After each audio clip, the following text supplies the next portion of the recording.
All right, welcome everyone. Some of you may be returning from yesterday, others of you may be new. So for those of you who are new today, joining with us is Haider Ali Shishmahal. He is a Fulbright alum. He has previously been awarded the Fulbright scholarship and he has gone to Harvard University for his Fulbright. And he's going to tell us more about that in a little bit, about his master's from Harvard University. And he's here to guide us about the GRE today. Yesterday, he talked about the GRE the quant section. We had the quant workshop yesterday. Today, we're going to be talking about the verbal section of the GRE.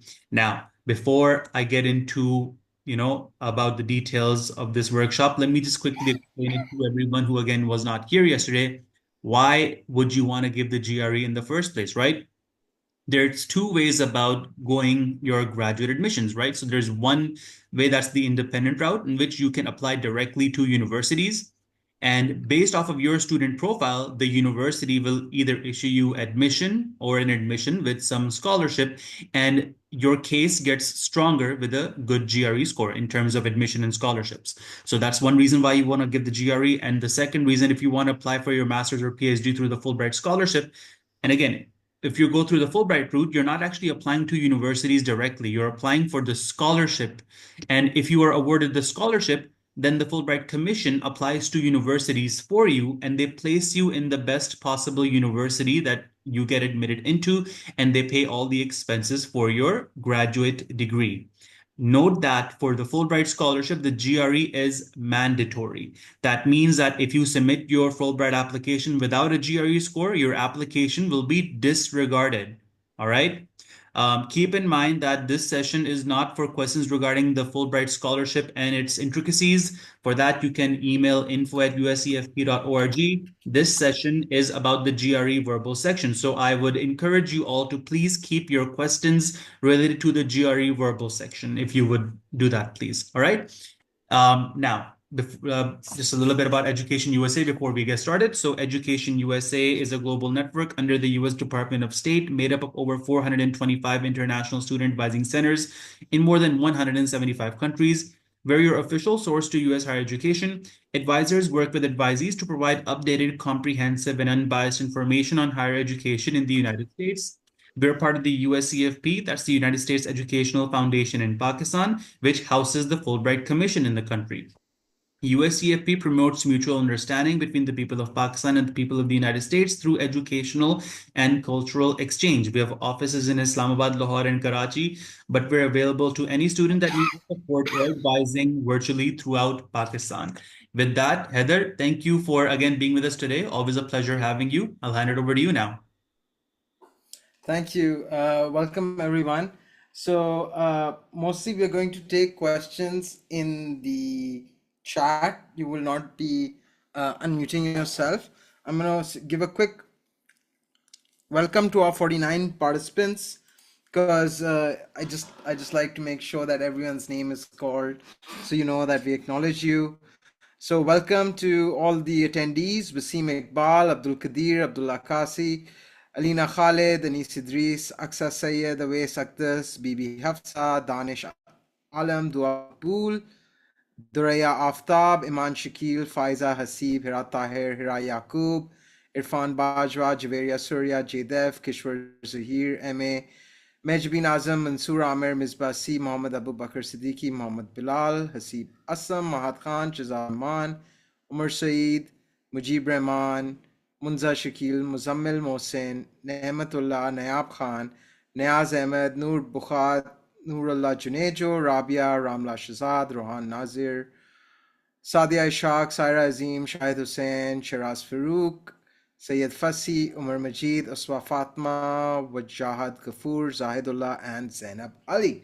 So welcome everyone. Sorry if in that speed reading I butchered your name a little bit, but inshallah you will go to US after doing your GRE, and you'll have to be very kind to people who do that with your name anyways. I really do hope that all of you do well, and that you do well in the GRE and that you get all the kinds of admissions and scholarships that you're hoping for. So with the introductions, I will say that there are several people here who were also here yesterday, but there are also a lot more probably people who are joining for the first time. Based on my experience at giving multiple workshops, I've actually decided to put a few of the asked questions on the slides. So hopefully you'll be seeing that. And I'd like you to, as Zubair said, mainly try to keep the questions related to the GRE. And other questions about USEFP and Fulbright can be directed to him over email or phone call or setting up a meeting for yourself. That's one of the services that they offer. That being said, I'll try my best to answer your questions. Today, I will be doing it at the end because the verbal section is a little lengthier to explain in the slides. So let's get started. I'm Haider Shishmahal. I'm a Fulbright scholar, went to Harvard Graduate School of Education, and I have background in education, psychology, technology. I'm working with Teach the World Foundation, primarily with out-of-school children and on learning poverty. So yes, the GRE is mandatory for the Fulbright. There is, let me tell you a little bit about the test, okay? And then you can understand yourself why it's mandatory. You can also, for basic information, go to the USEFP website. Um, all right, so in this presentation, we're going to talk about the new exam and going to go through a little bit about the GRE and the frequently asked questions. Then we'll dive into the verbal section, types of questions, and a lot of sort of overview of how you answer them. And again, we'll repeat the FAQs for those who joined late, and I'll share a little bit of resources for prep. The duration of the test is 2 hours, 1 hour 58 minutes. It's for $205. It's valid for 5 years. You can send your score to 4 institutions for free in that $205, but you have to decide what those institutions are. By the time you give your test, the day of the test, it will ask you. And it's better if you have that list ready by then. Afterwards, you'll have to spend $25 to send it to additional institutions. It's a computer-based test. It's offered in multiple centers throughout Pakistan. When you register at myets.org, and again, if you type in register for GRE, it'll take you to ETS, which is the official website. And from there, you'll be able to see where the centers are closest to you. Now you can test in a testing center, which I basically recommend that you do. There is also an option to test at home. I think instead of $205, it might be $220, a little bit more. But when you test at a center, you have all the benefits of and privileges of being at the center, including backup power, internet. It's all their responsibility. It's not your responsibility. Whereas if you test at home and something goes wrong, really it's your responsibility, right? It's not theirs. And that can become a little worrisome. Also, there could be distractions at home. And then people often try to get away with some kind of cheating or something, and they're very good at catching that through their software. So it's just generally not a good idea to test at home, in my opinion. And I think you should test at a center. Now, this slide should be first. What is the GRE? The GRE is a scholastic test, right? It comes down to intelligence testing, which in the 1900s became very popular and has become increasingly popular to today. Basically, we all go to different universities, right? Or different schools. And in every school and university, the grading, the teachers, the GPA is different. So we need a uniform test to be able to measure everybody and see where everyone stands, to make sure that things like the Fulbright scholarship or other merit-based programs in admissions are given to the most deserving people, the people most likely to do well in university. And so this test measures your ability to do well in your graduate program, because the GRE tests your attention to detail, your problem solving, your logical reasoning, your critical thinking, your reading comprehension, your numerical reasoning, and your spatial reasoning related to time, distance, and sort of spatial measures like the Cartesian plane, etc. That's why it's necessary to give it at the early stage, And if you don't give it and you apply for Fulbright, you'd automatically be rejected because there'd be no way to measure you against another candidate for the reasons I've given. That being said, if the test is so expensive but you're a good candidate, you can email the center, you can ask them from time to time their scholarships, even for giving the test. Sometimes they're related to, they'll reimburse you if your score is above a certain threshold. There are many organizations. So you can look into that and you can check on that in different scholarly groups. Like one group I'll recommend to you is Scholarship Network on Facebook. Give me a second. Please have a read of Old versus New GRE. Adi, I'm giving a meeting to a lot of people, a lot of students are there. Daddy, can you not bring? Sorry, my son is alone at home with me, and Hadi, there are a lot of people here. I have to teach them. We can take a few minutes extra after 4. So the old GRE was basically lengthier, and the new one is less lengthy. So it was almost 4 hours before, and now it's 2 hours. And the structure of the questions and the sort of knowledge and skills, uh, uh, these skills, they haven't changed. But because the questions have been reduced, so it's quicker to do it, and each question carries more weight. The one thing that they did remove is one of the essays. So previously there used to be 2 essays, one on analysis of an issue and another one on the analysis of an argument.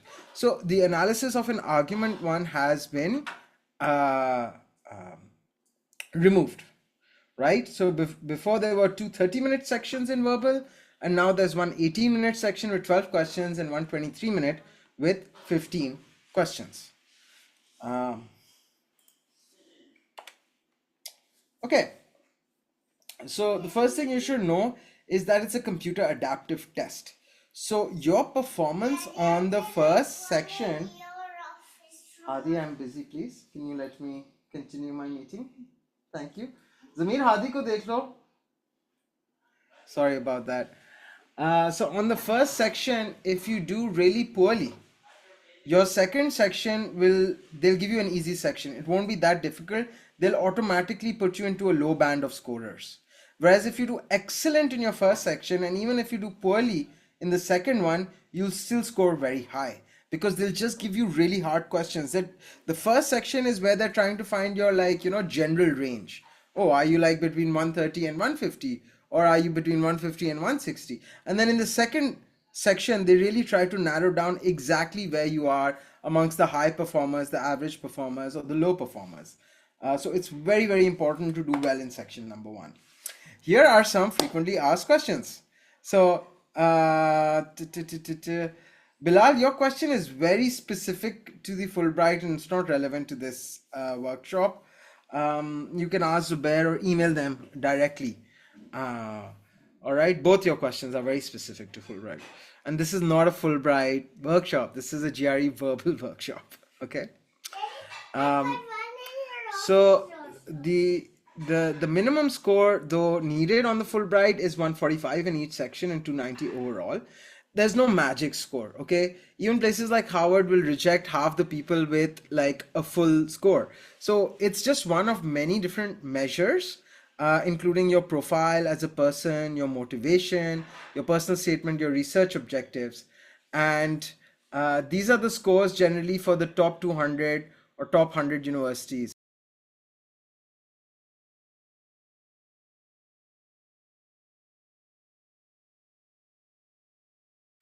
All right. So, is the GRE mandatory for most programs? Yes. And most universities? Yes. However, if you have a question on your specific program, you should check the admissions page of the university that you're interested in. It is mandatory for the Fulbright. So the verbal reasoning measures your ability to analyze and evaluate written material and synthesize information, analyze relationships, recognize relationships. About half the questions are on the reading passages, and the other half are on sentence equivalence and text completion.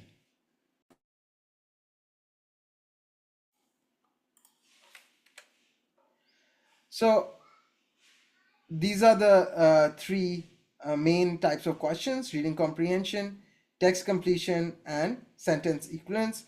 Your total score is out of 170. Asfi, a very good question. How can you improve your verbal skills if your English vocabulary is average? Please wait till the end. I will answer with the resources that you need. So, reading and understanding a piece of text requires far more than a passive understanding of the words. You have to actively be able to engage with the text.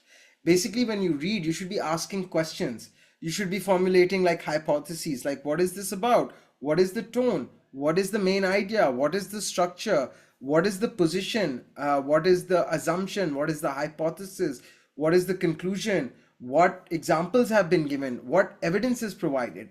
All of that together is called active reading. So when you do reading comprehension, you should be doing active reading. You should be reflecting on the relationship of the text to itself and other pieces of information given.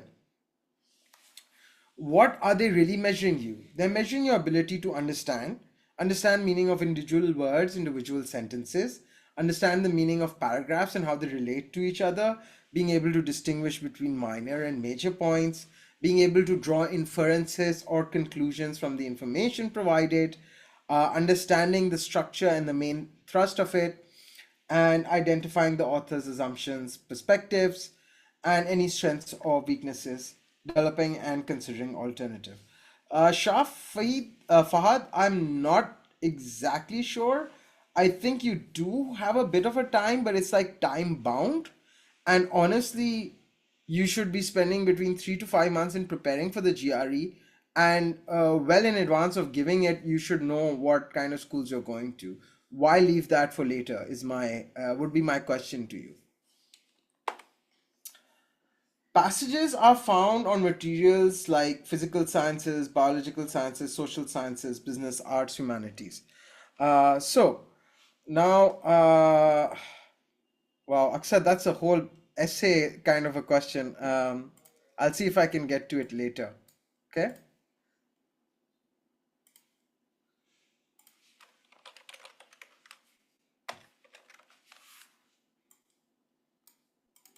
So this is a website that's called Arts and Letters Daily.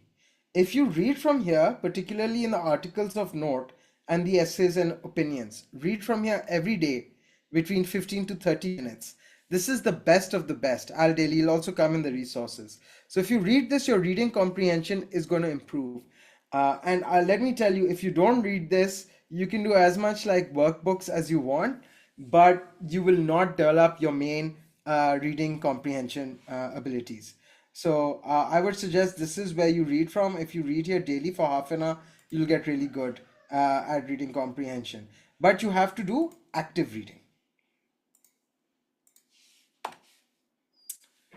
The types of questions are select a single answer, select multiple answers, and select a sentence from a passage.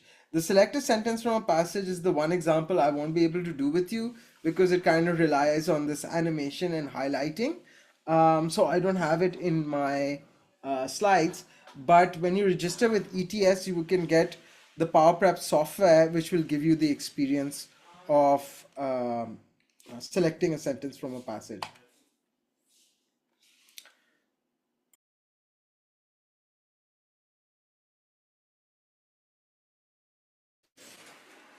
Now, text completion is basically when you get a small passage. It could be one sentence or 5 sentences long. It could have 1 to 3 blanks, and basically it's like you have to fill in the blank, right? If you get multiple blanks, there'll be 3 answer choices per blank, but if it's a single blank, there'll be five single answer choices. Every blank kind of functions independently, so it's not reliant on the previous blank. You should be able to get it independently for that. And there's no credit for like getting 2 out of 3 blanks correct. You have to, it's either all correct or it's not correct. Sentence equivalence. Sentence equivalence is when you have a sentence and you have to choose 2 words that, when put into the sentence, give a sentence that is basically the same in meaning. Now, what's interesting is that you don't actually have to look for two words which mean the same thing. You have to look for two words and then reread the whole sentence and see if the meaning it gives is the same. Let's look at some examples. So this is one answer choice. All right. So let's have a read of this question.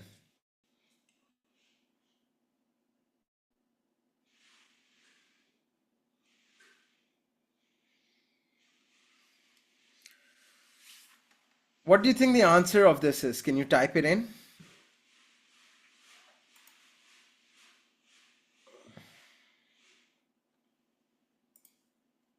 D. So just as different people can have different personalities, so too can pets. Okay, so different people can have different personalities, pets can have different personalities. Even those of the same species and breed possess varied dash. So different pets can have different personalities. Even if they're of the same breed and species, they can have a different type of personality or temperament. Let's see if there's a word like temperament here. So the first word is initiations, implementations, aptitudes, ration, and temperaments. Temperaments is the correct word. That's the word I was looking for. So once I can see what word I'm looking for, then I just have to match it to the answer choices. The way to do this is to find the clue, the word or group of words that point to the best answer. So in this case, the clue is that different people have different personalities, and so do pets.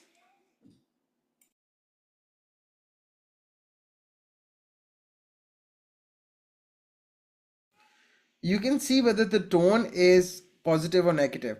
So in this case, it was kind of a neutral word, but often the word will have some kind of charge to it. And so you can, even if you don't know the vocabulary, you can try to understand, am I looking for a positive word or a negative word? That way you can reduce the kind of answer choices and maybe guess the correct one. Another strategy is to look for trigger words. So trigger words are like words like because, nevertheless, however, since, so. They give you a clue whether there's a positive sentence and then a positive word is needed, or there's a negative sentence and then a negative word is needed, or because of a word like despite, although, there'll be a switch between a good description and then maybe something not so good. So let's take an example of this.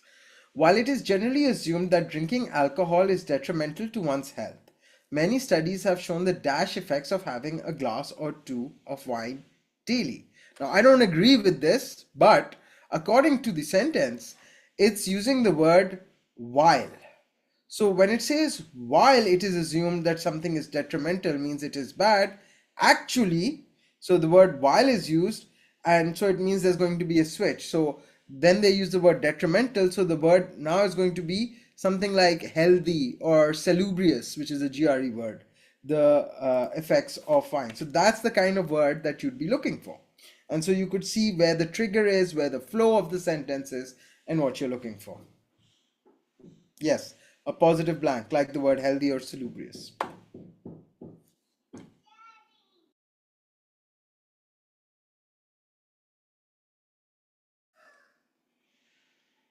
For sentences having two or three blanks, complete the blanks one by one.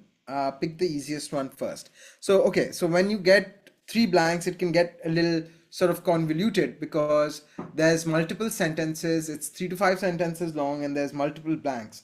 So you can try doing them in order, first to last, or sometimes it's easier to pick the third blank first and then do the other ones afterwards. And other than that, the strategies are the same. You have to look for the clues, find the trigger words, use process of elimination where possible so it's easier to recognize the correct answer, and then see if the blanks complement each other, even though they're independent, but the flow of the sentence should work, right? It should make stylistic sense, and comprehension should be correct when you add all the blanks up and then read the whole sentence. So let's do an example of that. The journalist was dashed in his pursuit of the scandal he suspected.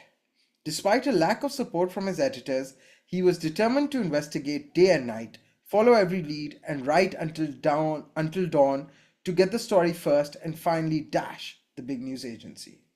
So in this case, I would say the first blank is easier to answer, right? I'm looking for a word like dogged. The word dogged in his pursuit means मतलब वो थकता नहीं है, right? वो excuse my Urdu or French, वो कुत्तों की तरह लगा हुआ है, right? Like, just chasing it like a dog, right? Dogged. So that word is not here, but a word here is indefatigable, which means without fatigue. So without fatigue fits into what I was trying to put here. So the journalist was indefatigable in his pursuit. All right, he followed every lead, worked day and night, and finally dashed the big news agencies. So what would he have done? He would have finally sort of got one up over the big news agencies, because it seems this is like an independent journalist. He's not part of the big news agencies. They have a lot of resources, so he'll finally like one up and show like, oh, we can also do a lot. It doesn't always have to be you big guys from like BBC or CNN. Now the word scoop is very tempting, because if you read a little bit, the word scoop is used often in terms of newspaper, sort of like he scooped a very good story, but it doesn't work here. Because if you see and finally scoop the big news agencies, that doesn't make any sense, right? What do you mean by scoop the big news agencies? Like, just look at the visual of that, like, scooping an ice cream. Like, how? Like, you can understand scooping juicy details of the best story, but how can you scoop the big news agencies? It doesn't make sense. The word here is depreciate. Depreciate means to lessen the importance of, which is what we were looking for, right? That showed that, oh, they're not all that important. Look, I'm an independent journalist, I can also do this, right?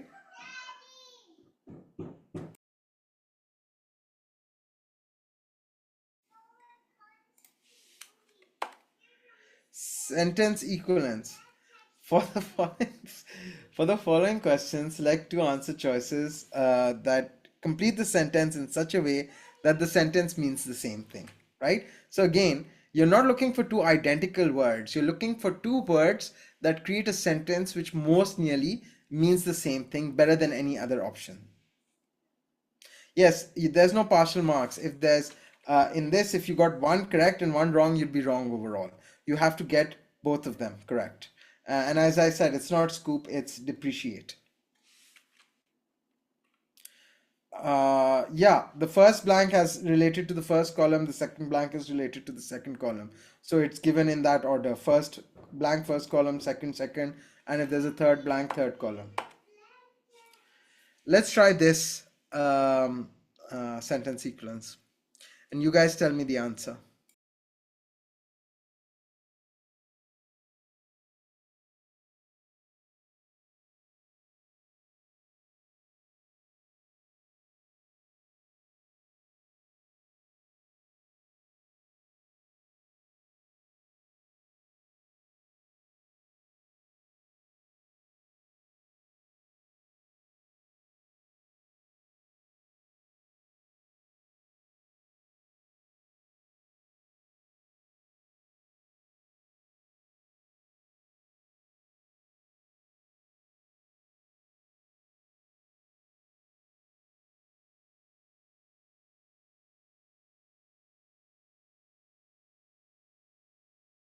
Yeah, sorry about that. I'm having like uh, childcare problems at home. So let's see. Now in this, you have to answer two different blanks, not one. And the way that you see this is always that there'll be more than five answer choices and there's a square box. So we were talking about you have to select, you saw in direction, select two answer choices. So anyone who's only given one answer choice, that I cannot guess that. You have to give me two answer choices, right? So I'll give you another moment.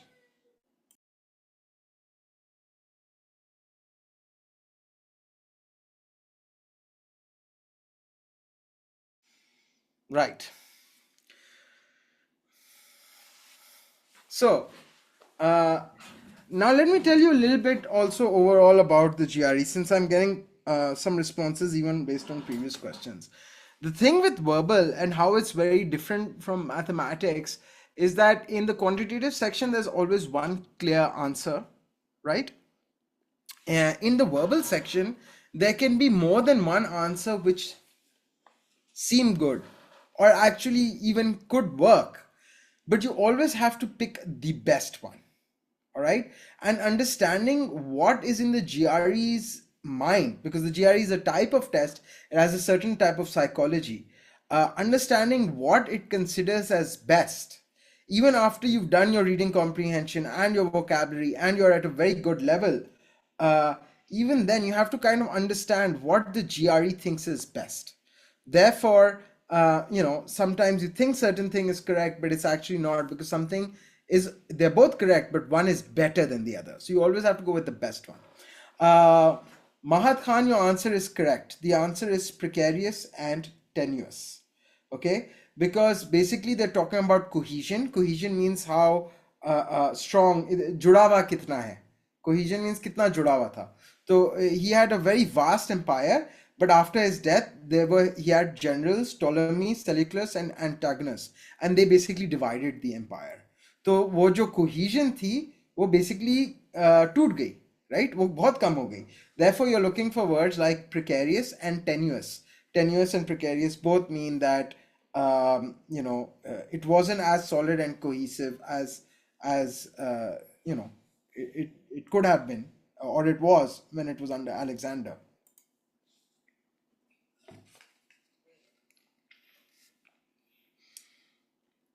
All right, try this one.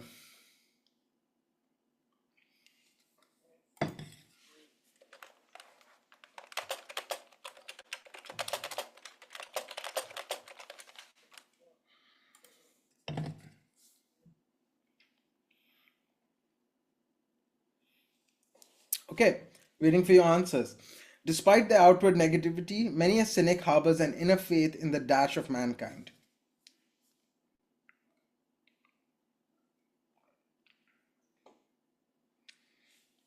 Somebody has answered A and B.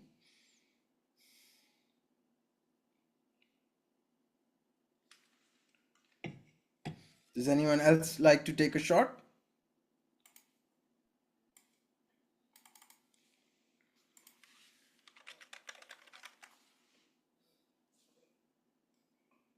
Okay, so the word benevolence works really well here, right? Um, so they're saying despite. So despite is the signal that there's going to be a switch.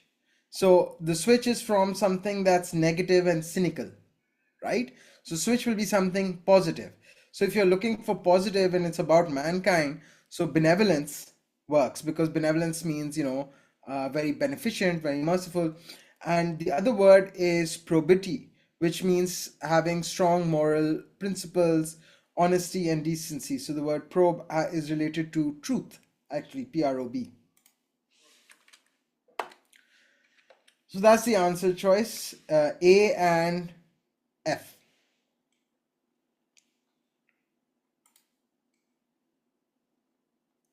Here's another sentence sequence. Again, you have, in every sentence sequence you have to pick two choices that would make the sentence mean the same thing. Yes, benevolence and probity. So in this one, what do you think about this one? Although it does contain some pioneering ideas, one would hardly characterize the work as dash.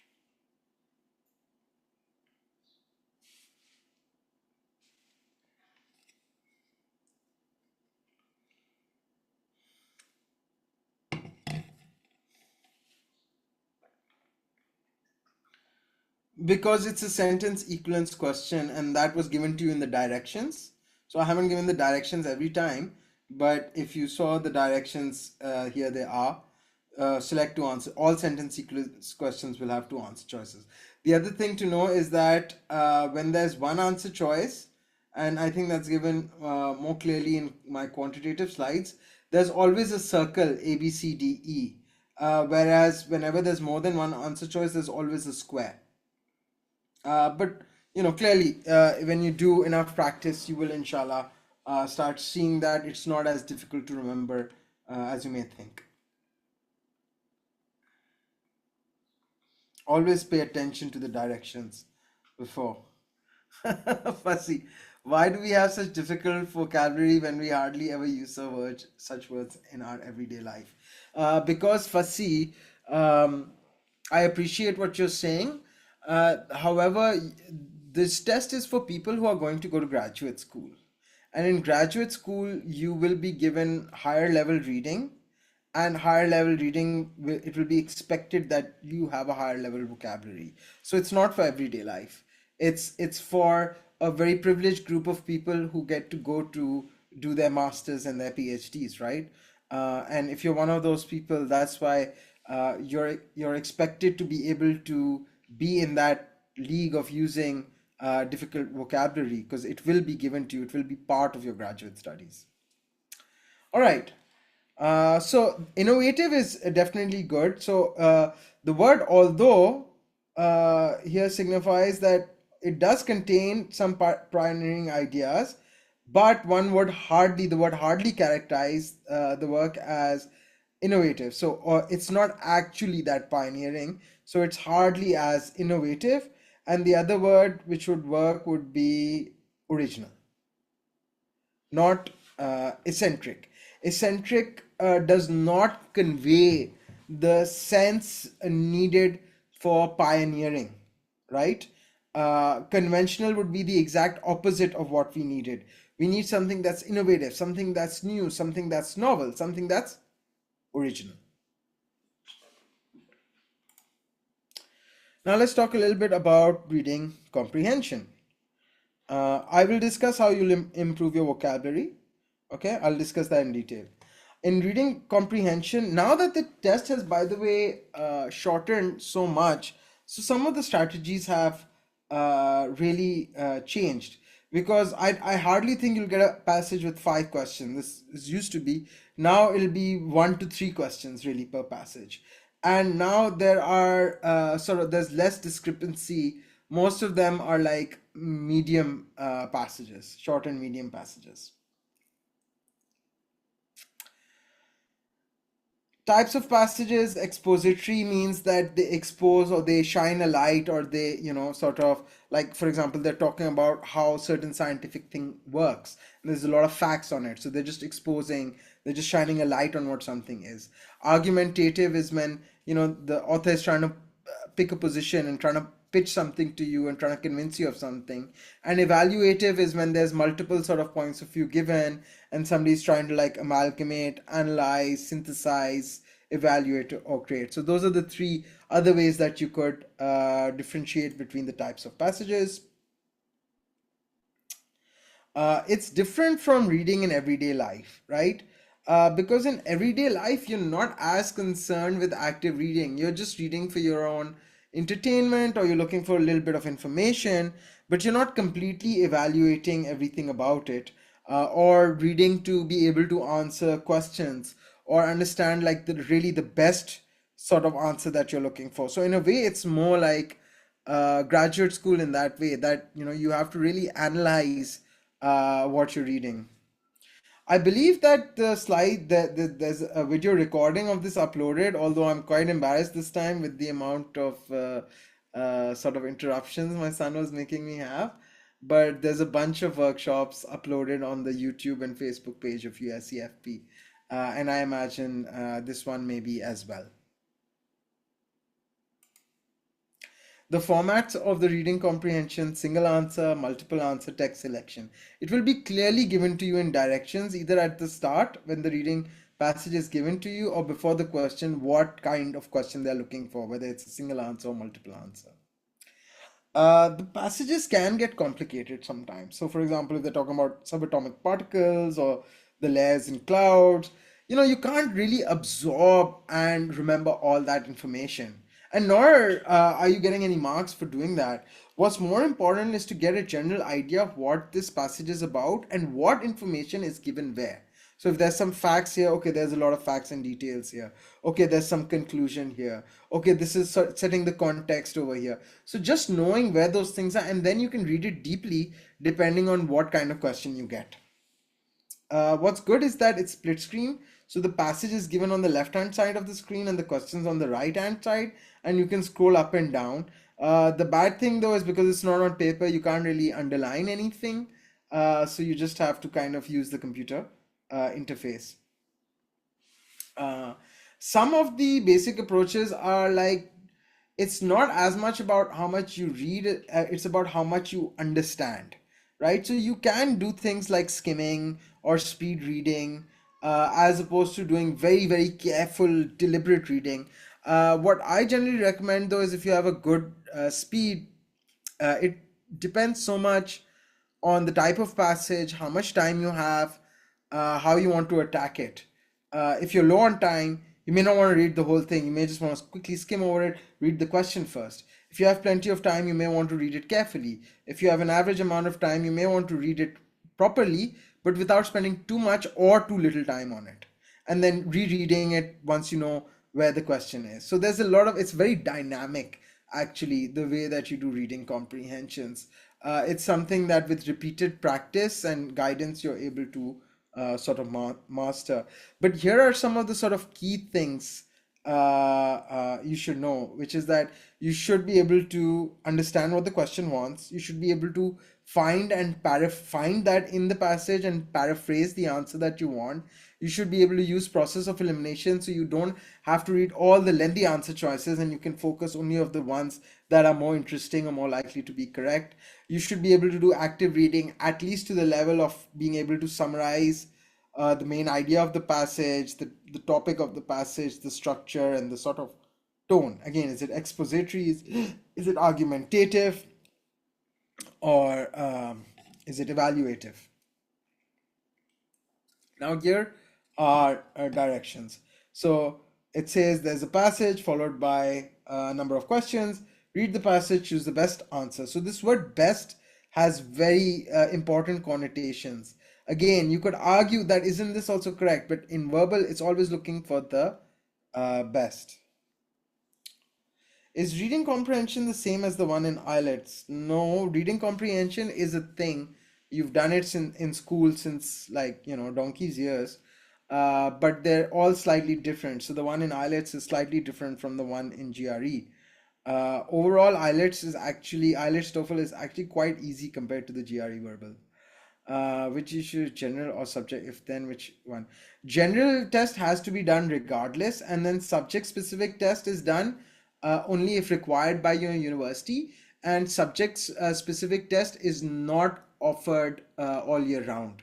So you have to look into that. Yes, GRE is tough, but if you take time and prepare for it, I can show you what to do. Okay, and I'll do that again when I share the resources with you. With reasoning questions, you do sometimes go a little bit beyond what the passage states. Now they tell you that it doesn't require any prior information, but honestly, the GRE is very politically correct. So they will not give you a passage which is factually inaccurate. They will give you the same stance that is commonly accepted in the academic, scientific, research oriented communities.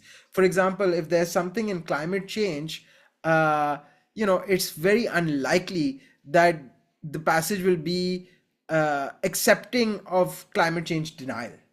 It might give you explanations on why climate change denial happens, but it will not be advocating to deny climate change in a way. So you can sometimes connect it to your own knowledge, but always stay with what is been directly stated in the passage as much as possible, what has been stated, and don't try to project your own values or your own ideas, your own thoughts, or your own beliefs.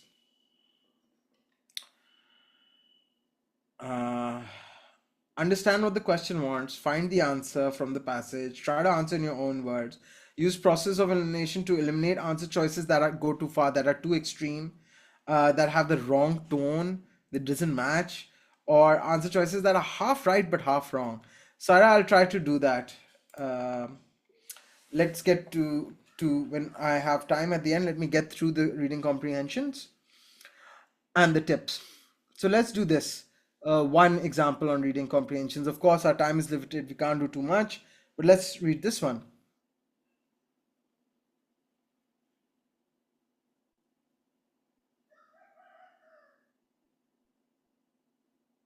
So there's a study, all right? It's of recently divorced parents, and they're looking at the factors that contributed to divorce and they saw that there was a correlation between the number of meals that they ate together. And if they ate fewer than 10 meals with each other, then it was a major factor.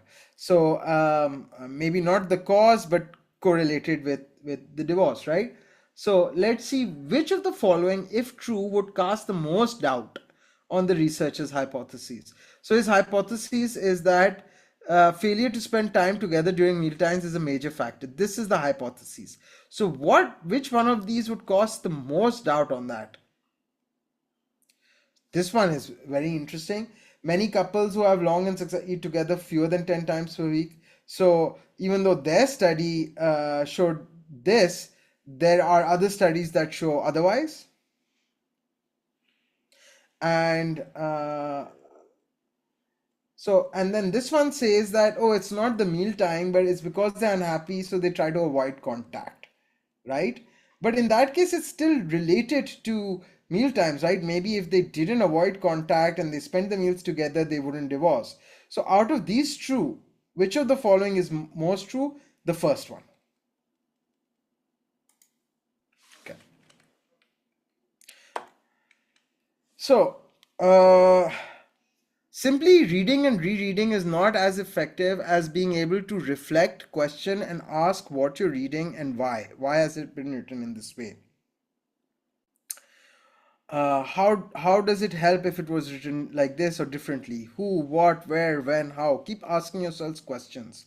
So if you ask questions when reading, you're much more likely to get it as opposed to just simply passively reading multiple times, right? So read in a focused, fairly speedy way. Don't worry too much about your what you can remember, as long as you know which part is written where. And then once you have the question, you can read it in more detail and you can take notes and use your own words.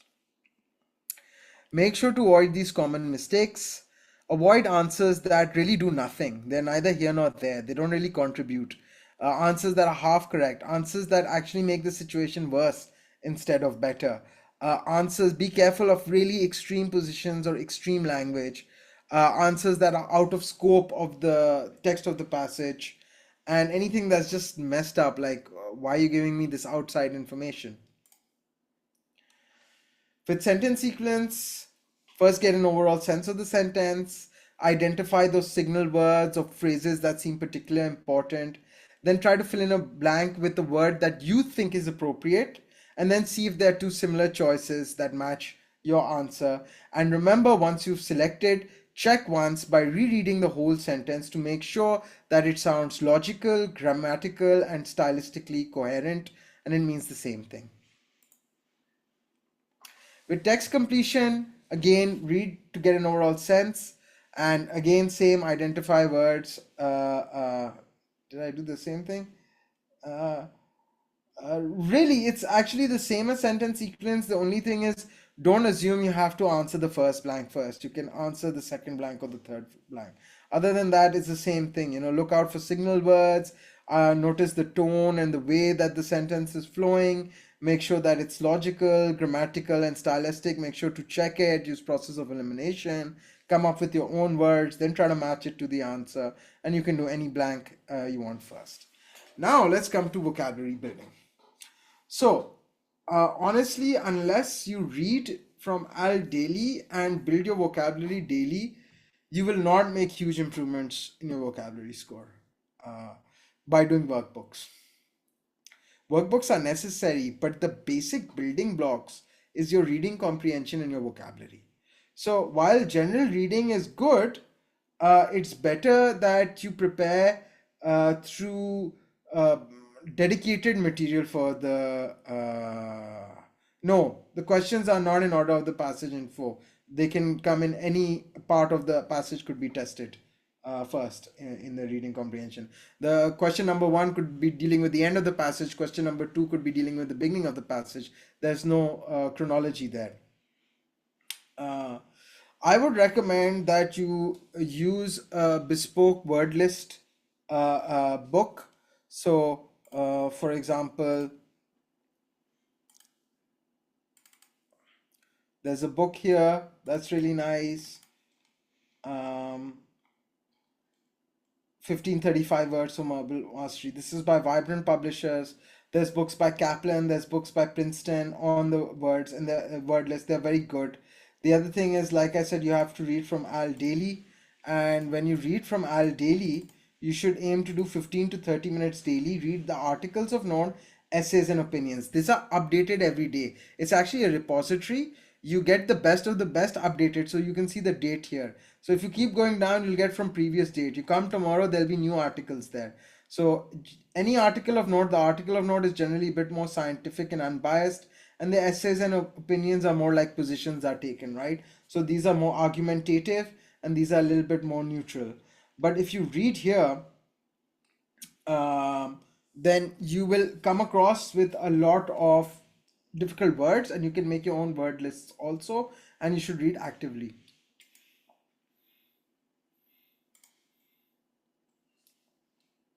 The other thing is try to use the words you learn either in conversation or by making example sentences.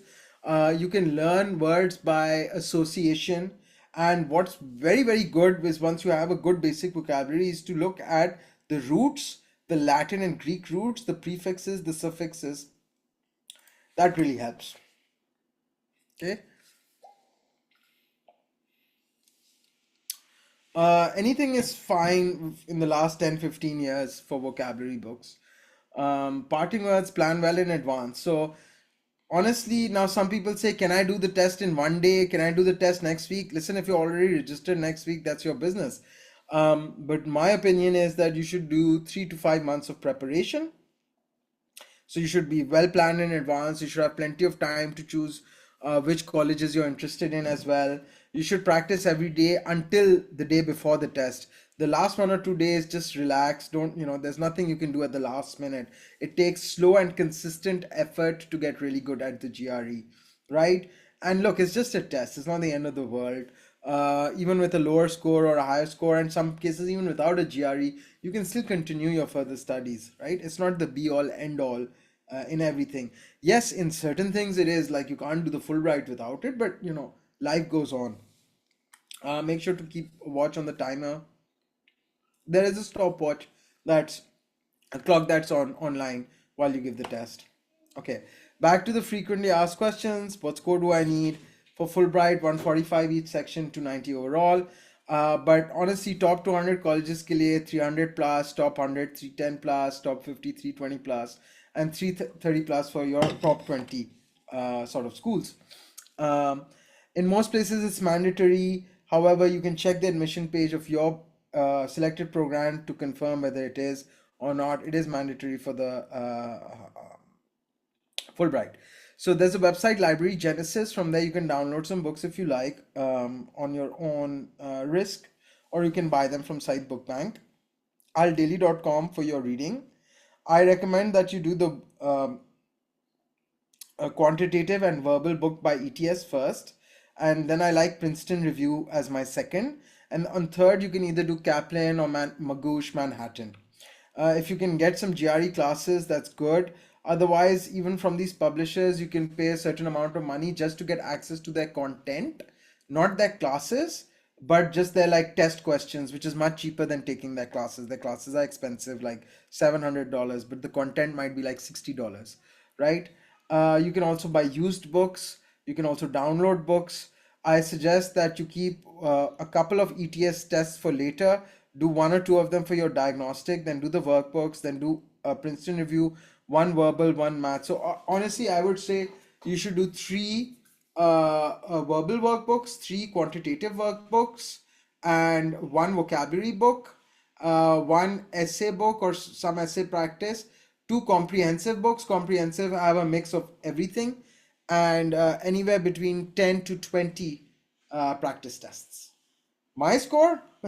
My score was, what was it? 1560 out of 1600. So it was, I did it before it changed in 2012 or December 2011. That's because I was a math teacher, so I took my math so lightly. I had gone full in math in my SATs. So I focused more on verbal, and I got a 790 out of 800 in my verbal. And then I only got something like a 760 or something, 770 in my quant, even though I should have gone full. Um, But yeah, that's a good score. Yeah, Hira, nobody's stopping you from sticking with one preparation book. The fact is that I've recommended 3 to 5 months. Now, in 3 to 5 months, you should be doing something like 10, 12 books. So there is only one book that I can think of. There is this book called the 5 pound book, which is literally 5 pounds big. So maybe you can do that. It's just a question of the fact that the more prep you do, the better it is. So one book is only has so much prep. How can one book compare to 10 books? 10 books have 10 books worth of prep, and one book has one book worth of prep. Yes, you did miss. You had to do 3 verbal workbooks, 3 quantitative workbooks, 2 comprehensive books, 1 vocabulary book, 10 to 20 practice tests. Okay, right. It's let me see if I have that written somewhere else.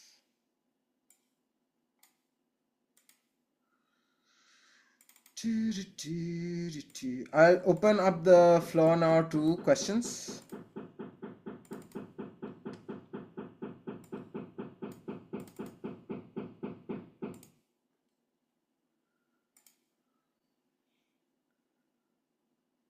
Yeah, sorry, I missed the. There we go. Okay.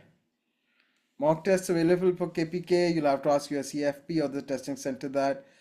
Comprehensive book Princeton की भी हैं, Kaplan की भी हैं, ETS की भी हैं. ETS is the guys who actually administered the test, so that's your number one prep right there. I cannot share PDFs. That's illegal. Do download at your own risk. What and how to prepare or write them during exams. The essays are like you have to spend 5 minutes. It's an analysis of an issue. So an issue could be like, oh, but AI is going to take all jobs. Okay. So then you want to argue for, and it'll give you some instructions, right? Honestly, we don't have time enough to do the essays in the section. I can tell you though, the score of the essay is marked separately. It's marked out of 6, and you want to get at least a 3, 4, right? Depending on what your if you're planning on going to very a top college, then a 4 plus. Otherwise, and if you're anywhere in the top 100, then a 3 plus is also okay. It's looked at separately from the 170 from your points out of your verbal section, and it's marked out of 6. It has one AI grader and one human grader. You should spend 5 minutes planning what are the pros, what are the cons, and then just see what is easier to write and whether the pros have the most best or easiest to write points or the cons do, or whether you want to kind of keep it like acknowledging both sides, like I agree to both this and I think it's more complicated, and then you pick your best points. You write down a little bit what you're going to do with each point. You got your plan down in 5 minutes, and then in 25 minutes you write your essay.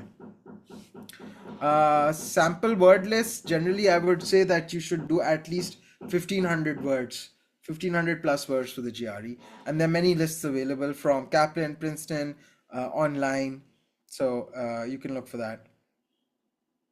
Yes, there's only one essay now, analysis of an issue.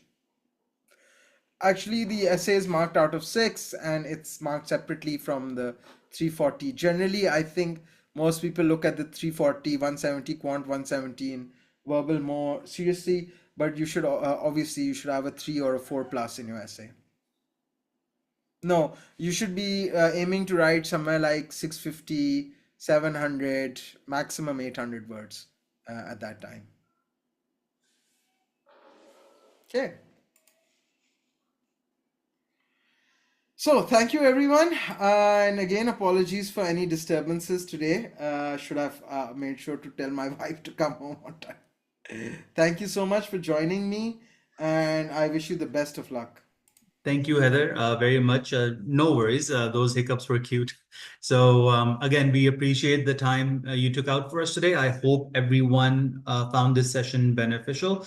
Best of luck in preparing for your GRE, whether it's for the Fulbright application or for your independent applications. And remember, there were a lot of questions about test centers and other Fulbright related questions. So for that, you can email info@usefp.org. Again, that email is info@usefp.org. you can just go on the USEFP website and you can find that email there as well. If you're unable to write this email down at the moment, just go on the USEFP website and it will be available for you there. Heather, thank you again very much. All the rest of the audience, I wish you a great evening. Take care, everyone.